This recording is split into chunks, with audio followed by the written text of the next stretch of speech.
Bonjour à tous, donc aujourd'hui nous allons vous présenter une deck tech de mono rouge.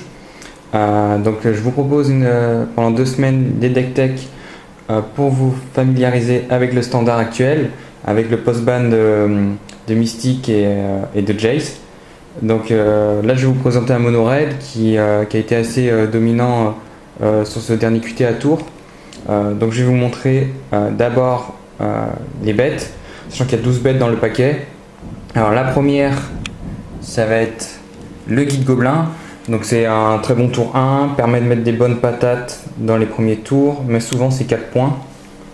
Ensuite on va avoir le doyen point de coup. Alors le doyen point de coup, lui, est aussi un très bon tour 1. Il va permettre de mettre les points qui manquent dans les derniers tours. Il est aussi très bon avec les pics vacillants qu'on va avoir ici, qui va permettre souvent de mettre ces 3 points, voire ces 6 points dans certains cas. Ensuite, on va avoir le transporteur de braise. Donc le transporteur de braise, lui, est un bon body.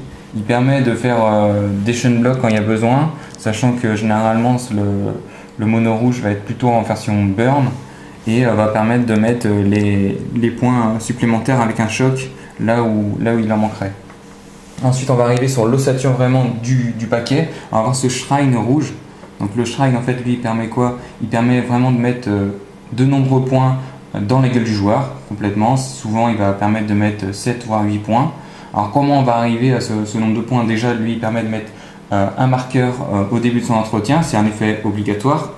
Et on va avoir quelques spells rouges qui vont permettre de l'augmenter. Donc d'abord, on va avoir les ébranle choc. Donc les ébranle choc, eux, vont permettre souvent de mettre 4 au joueur et de charger le reliquaire de 2. Ça va arriver très rapidement. On va mettre le reliquaire. Début de l'entretien, on met un marqueur. Fin de tour de l'adversaire, on fait un Stagger Shock, il prend 2. Il va prendre un marqueur sur le reliquaire. Entretien, il reprend 2 avec le rebond du Stagger Shock. On remet un marqueur. Effet obligatoire du reliquaire, on met un marqueur. Et là, il est chargé, ça commence à foutre des sacrées patates. Ensuite, on va avoir l'éclair explosif. Donc l'éclair explosif, c'est quoi? C'est un choc qui va permettre aussi en late game de mettre 4. C'est assez intéressant. Ensuite, on va avoir les brasiers calcinants. Alors ces brasiers-là sont intéressants. Ils vont permettre de mettre 3 donc, à une créature et aussi un joueur. Donc ils vont permettre soit de gérer un arpenteur, soit de mettre 3 là où on pourrait manquer un peu de tempo dans la partie. Alors pour avoir le landfall sur cette carte là, il va falloir avoir des fetch, donc on va avoir 8 fetch dans ce deck. Ensuite on va avoir les traditionnels bolt qui vont permettre de mettre 3, donc c'est vraiment le dégât direct classique. Et ensuite on va avoir Cote. Donc Cote lui est très bien dans les miroirs de mono rouge, c'est un bon body.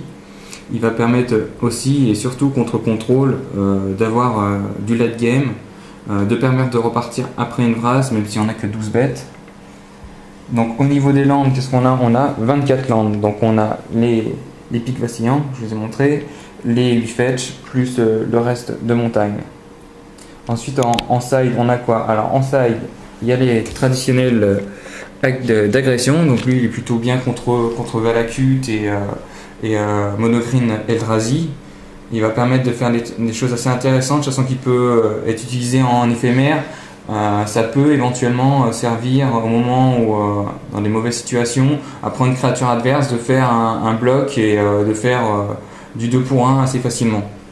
On peut avoir aussi le traditionnel Vandal le Maniaque, lui qui permet de gérer tout ce qui est artefact dans un format assez dominant en artefact, où on va pouvoir gérer par exemple les reliquaires en mirror, va pouvoir gérer les armures vivantes qui sont assez utilisées dans les contrôles avec le 4-4 lien de vie.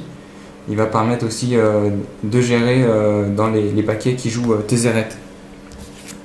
On va avoir aussi le réfugié full jock, donc là c'est encore et toujours pour le mirror, une 3-2 protect red. On va avoir les dislocations. Alors les dislocations, voilà, ça va permettre de gérer tout ce qui pourrait être les marche-feu corps qui pourraient être rentrés en side. Ça va être aussi bon contre la 1-4 flash combo. Donc c'est une solution pour la gérer, et ça peut être aussi une solution, moi je l'ai utilisé particulièrement, c'est contre les jeux qui jouent bleu, qui vont rentrer des flash freeze, et donc du coup on va avoir une anti-bet qui va peut-être pas pouvoir forcément contrer. Ça peut être intéressant de la rentrer contre les jeux bleus qui peuvent rentrer flash freeze. Et autrement, on a le traditionnel Conclusive Vault, donc là c'est surtout pour l'A 4 combo, donc c'est pour gérer le side. Donc sur les match-up du mono rouge, on arrive, je pense que son meilleur match-up ça va être bleu-noir. Elf aussi qui a un assez bon match-up, même si après side il va rentrer les ballottes et le lait qui fait gagner les PV. Et le mauvais match-up, je pense que ça va être mono black control qui est assez dur avec les obligateurs, sont assez pénibles, même si on rentre les -5/-5. Et voilà.